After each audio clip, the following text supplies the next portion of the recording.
Starting tomorrow, please refrain from coming in. The manager, the boss's daughter, briskly informed me the moment I stepped into the office. Her disdain for me was palpable, though the extent of it caught me off guard. Stunned, I resolved to comply with her directive. Days passed, each one marked by the manager's relentless antagonism towards me. Assigned to the planning department, a position I had eagerly sought since joining the company, I devoted myself diligently to my tasks, yet my efforts were constantly undermined by the manager, who, being the president's daughter, wielded unchecked authority. One morning, summoned by the manager, I found myself subjected to her condescending scrutiny. "Do you even know why you're here?" she sneered. Her contempt for my alma mater, repeatedly dismissed as low-ranking, permeated her every word. The sense of alienation among my colleagues compounded my discomfort. "Effective immediately, your presence here is no longer required," she declared, her tone dripping with disdain. Her entourage echoed her derision, amplifying my humiliation. "Am I being fired?" I ventured, my voice betraying a mix of disbelief and resignation. The manager's response, laced with arrogance, left no room for doubt. Resigned to my fate, I swiftly completed the necessary resignation formalities.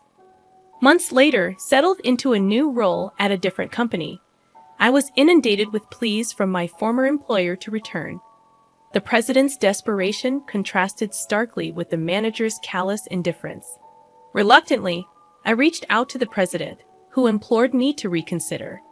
Despite his earnestness, I couldn't overlook the systemic injustice I had endured.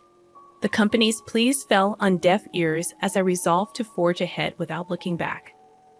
"I am no longer associated with that company," I asserted, my intention to end the call evident.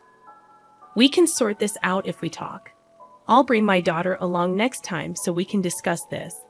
The president countered before I disconnected without a reply. I intended to call back later. Upon arriving at work, I was informed of visitors. Doubtful, I made my way to the reception room, only to find the former company's president and the manager waiting. "You really came, and how do you know I'm working at this company?" I questioned, surprised. "The company I currently work for is a rival of my previous one." "Hey Ben, I used my connections to find you." "For now, just take a seat," the president insisted. Reluctantly, I complied, meeting the manager's gaze, wondering if she had truly come to apologize. Suddenly, she slammed her hand on the table. "This makes no sense. Why should I have to come all this way for someone like him?" she exclaimed, her tone accusatory. "Excuse me, if you want to talk, you should be the one coming to me," she continued, her agitation palpable. Far from apologizing, she was yelling at me. "I don't really have anything to say," she ranted. "It's ridiculous to quit just because you got a little scolded at work." "Quit because I was scolded? What do you mean? I gave advice on your plan, but you didn't want to take it, so you quit." "That's not how a professional behaves," she insisted, her words bewildering. I couldn't comprehend what the manager was saying. "That's not how it happened." "I was suddenly told not to come to the company," I interjected, trying to clarify. "You think just because I'm the president's daughter, I got my position through connections, and you don't want to take advice from me," she continued, unfazed by my explanation. The manager kept spouting nonsense without caring about what I had to say. "Wait, that's not true. You never even looked at my plans," I retorted, frustration mounting. "Dad, I've been enduring until now, but I can't anymore. He always looked down on me because I'm a woman," she accused, her tone laden with resentment. Got mad for a little scolding, saying that. The manager ignored my words, acting as if she sought comfort from the president. "My daughter was treated like that." "None of that is true. So you're saying her crying is a lie?" The president interjected, disappointment evident in his voice. "I'm disappointed, Ben. I didn't think you were that kind of person," he added, his words piercing. "Moreover, it's outrageous to get re-employed by a rival company," the manager concluded, her disdain palpable. "I truly wanted to continue working in the same field. That's why I made the difficult decision to join this company," that was the truth. Even after joining the planning department I aspired for, I was completely ignored by the manager and never got the chance to prove my capabilities. However, I couldn't bring myself to leave this industry, and my current company welcomed me. You must have sold our company's information to get this job, right? Why else would they hire someone as incompetent as you? The manager accused. I did no such thing. I've maintained confidentiality, and this company never asked me for any information. People can say anything. In fact, our company has. Stop. Don't say another word, the president hastily interrupted, signaling to the manager to halt. Was she about to say something they didn't want me to hear? Such a useless person. This company should fire him. A low-ranked individual only brings shame. If Ben apologizes, I might consider taking him back. I'll even reassign him to the planning department if he wishes. For now, we don't need someone like him. Just bear with it and continue as usual. We'll manage. Then, I want a raise. The two of them continued discussing without any regard for my opinion. Despite my repeated expressions of unwillingness to return, I was being told to apologize and be forgiven. The frustration of being treated like a fool left me trembling. The manager noticed and sneered. Are you crying with joy? It figures. Low-ranked individuals really can't help themselves.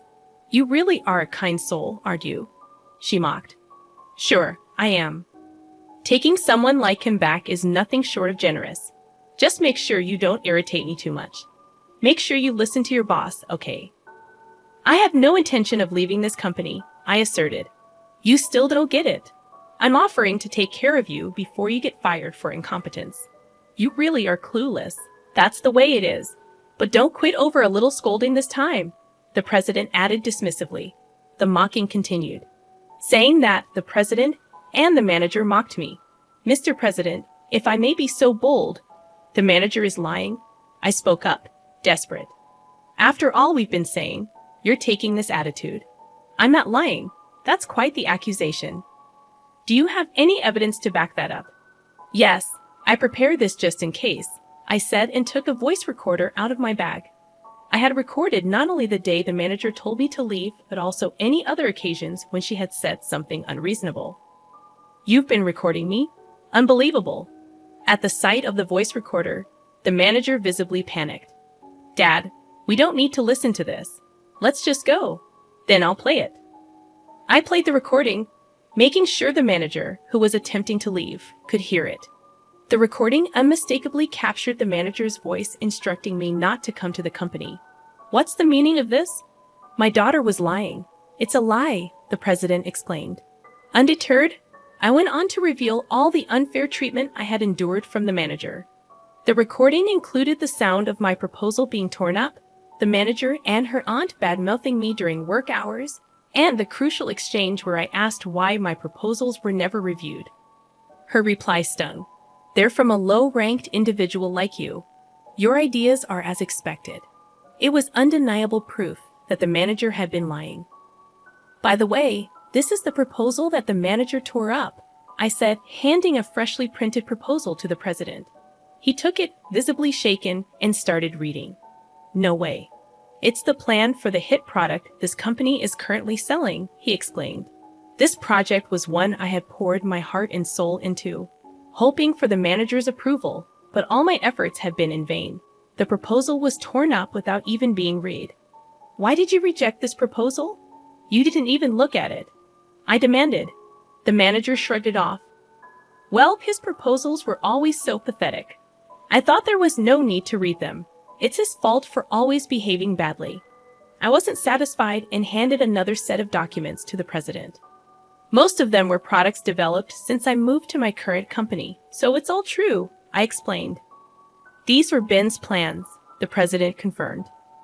Yes, I worked hard, hoping to be recognized by the manager, but not once did she look at my proposals. I questioned the manager's actions, bewildered by the disregard for my efforts. I'm not the one at fault here, the manager retorted.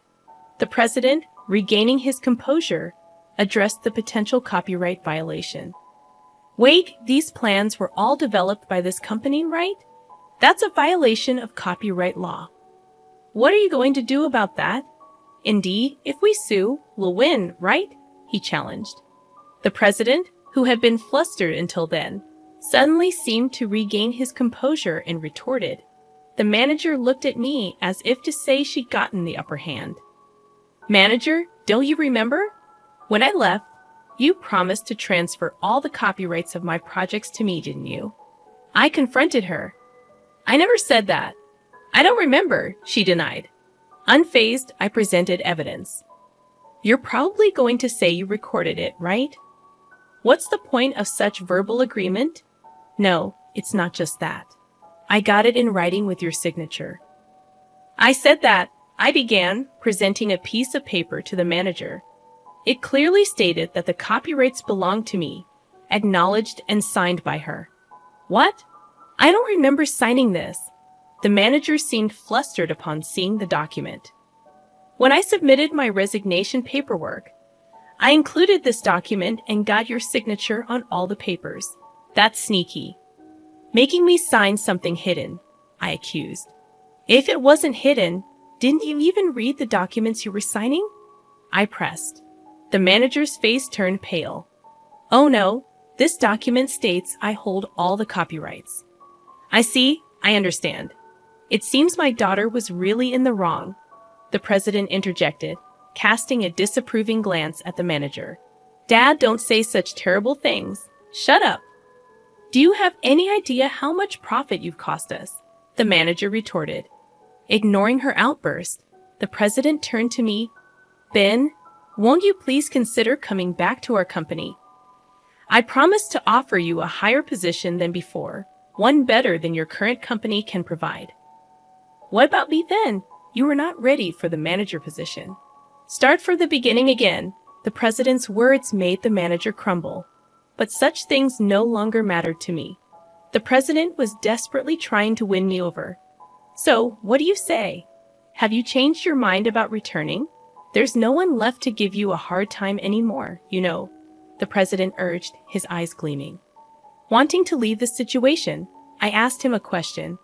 There's something I want to ask. Sure, ask me anything, the president replied eagerly. It hasn't been long since I left your company, so why are you so desperate to bring me back now? I questioned. The president's voice suddenly faded, and he began to make excuses. We've been very busy recently. I thought about addressing it sooner, but I couldn't find the time. Sorry, he stumbled over his words. I didn't miss the president's eyes darting around as he made excuses. Is that so? Because it seemed like you were mostly playing golf when I was working there, I remarked pointedly. That was necessary for business networking. If you want, I can take you with me from now on, the president offered. No, that's all right. Feel free to reach out anytime, I declined. You're going to be our star player from now on, the president continued, talking as if my return to the company was a foregone conclusion, though he was making concessions. The pressure of not going against the president weighed heavily on me. There must be a reason you want me back in the company so badly. Reason. It's nothing grand. I just want to make things right for you, especially since my daughter caused you trouble. The president smoothly dodged the issue, but I could see through his facade. The president's real motive was clear, rendering this all a futile effort. Our company's performance had been growing, while his company had started to stagnate right after I joined. The products I planned hit the market successfully, skyrocketing sales, and rapidly increasing the company's reputation. I even got interviewed on TV as the planner. Compared to this thriving company, the president's company's performance had been lackluster. Being a traditional company, it failed to incorporate anything new and lacked buzz. Once seen as rivals, the difference between the two companies was now like night and day. Did you see me on TV? Is that why you hastily contacted me? Well, what was it again? Didn't you realize I had left, or that your company's performance wasn't growing until you saw me on TV? I had a lot I wanted to say. Why did he ignore the harassment I was receiving? Why didn't he inquire when I had to leave abruptly for an unreasonable reason? But conveying that to the president now meant nothing. There's no need for me to be involved anymore, I stated firmly. Did you think I was unaware of everything? You're a spiteful person. Yes, our company is in a pinch. If you know that, come back quickly. The president's tone turned accusatory. I have no intention of leaving this company, I affirmed. Are you defying me? I was the one who transferred you, a low-ranked college graduate, to the planning department. Are you repaying my kindness with betrayal? The president's words stung, but I remained resolute. I am grateful for being placed in the planning department and offered many ideas and response. However, it was the president's kin who refused to accept them. How dare you speak to me like that? As the president raised his voice, the door to the reception room swung open. Ben has been of great service to us, boss. We're in the middle of something. I can't have you entering unannounced. With all due respect, it's also a nuance for our company when you come without an appointment. Occupy the reception room and tie up our valuable employee. A person of your level shouldn't be so arrogant. Who do you think I am? I spoke firmly to the newcomer. My apologies. May I offer you my business card? My boss presented a business card to the president. The president snatched it, and his face turned pale as he read it. My father is busy, so I came in his stead. I will be serving as the CEO from next year. My boss, like the manager, was the son of the company's president and an extremely capable person set to become the new president next year. I had no idea. No problem. We're grateful for the talented individual you've provided us. The president bowed, and I felt a sense of puzzlement as to why he seemed so anxious. However, we will have to decline the collaboration project you proposed recently, my boss announced. What? You said you considered it to help our company, the president exclaimed. I did consider it. Even though it's a rival company, seeing a traditional manufacturer falter doesn't feel right. Then why? The president questioned, only to be interrupted. Seeing the character of you and your daughter, I couldn't bring myself to support you. Please reconsider, my boss explained. The president desperately apologized, and the manager seemed to finally realize the gravity of the situation. Please help me out here. I'm sorry, the manager pleaded. It's my boss's decision. There's nothing I can do, my boss replied firmly. After that, the president and the manager were escorted out by security guards. Ben, I believe in you. I'll be waiting, the president shouted as he left. I just watched him go. Later, I heard that the manager's company's performance continued to plummet, making management difficult. The calls kept coming after that day, so I changed my phone number.